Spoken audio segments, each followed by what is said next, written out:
Design composition is completed. From the outset, Canberra was designed to be different. And by the early 1970s, the capital's planners were plotting a rapidly growing population. This is the Y plan with the new towns and the urban development shown in brown. While Gough Whitlam was reshaping the political landscape.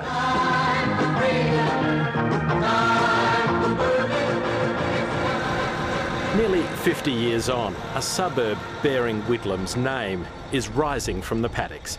But some say it's time to stop Canberra's suburban sprawl. Like the crown of thorns starfish, it's enveloping the environment at a terrific rate. And it, for me, as having a town planning background, it makes me think how difficult it's going to be to service these dispersed suburbs. You might be wondering, does Canberra really need all these homes? And exactly who's going to live out here? Natural increase, people having more kids, accounts for a very small amount of population growth in Australia. Immigration accounts for the vast bulk of it. And Australia is one of the fastest growing countries in the developed world when it comes to population. COVID may have slammed international borders shut for now, but it still seems we're racing towards a very big Canberra. From the current population of 430,000, we'll hit 700,000 within the next 40 years. That growth is already putting strain on Canberra's roads, house prices and green space, many of the lifestyle benefits that attracted residents here in the first place. Do you think we're trying to hold on to a Canberra that is fast slipping through our grasp?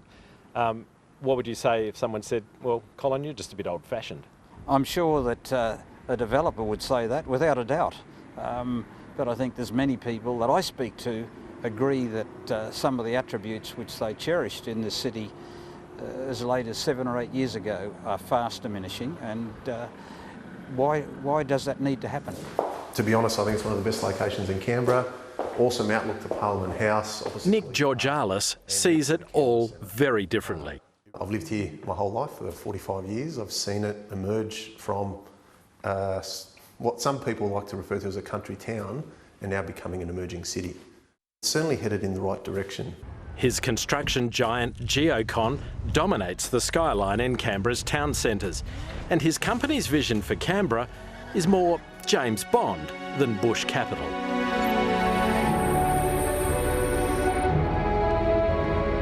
For Nick Georgalis, bigger is better. And if a population of 700,000 sounds intimidating, that could be just the start. The population growth is going to be far more than that. And in fact, if you look at all the government projections over the past 20 years, they've grossly underestimated the population growth. So the reality is, it is going to happen at a much faster rate than you realise. Look, if I sold new houses, I'd say that too. Economist Richard Dennis says for too long, developers have dominated the debate over population size. But all Canberrans deserve a voice, and that means wading into a contentious debate about slashing immigration. NIMBY, xenophobe, racist. I don't think I'm any of those things, and I'm not actually afraid of population growth, but I just don't accept for a minute that we're not allowed to talk about it. If you listen to government though, and particularly if you listen to the development sector, this surge of population is coming. It is unavoidable. Yeah, unavoidable, whether we like it or not, beyond our control. No, it's a democracy. Of course we have influence. Developers do pretty well out of population growth, right? Look, I think Australia does pretty well, but the reality is that government does a lot better out of development than we do. 25 to 30% of the cost of a property is in fact tax. So the greatest benefactor of property development is government in fact. But there are others with no financial skin in the game who argue Canberra is missing out because it's simply too small. Canberra is the size of like a regional town, but we're a capital city. If we truly want to attract business and have the economy grow and be competitive both at a national and global scale, we can't stay still. We can't afford to remain like we have for the last 50 years. We need to change. The challenge will be to control that change so Canberra can keep its point of difference as we head to 700,000 people and beyond.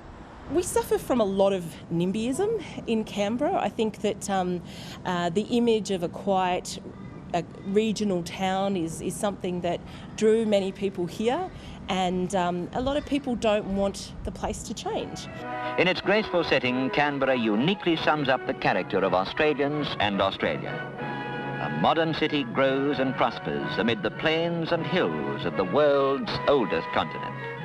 This is truly the nation's capital.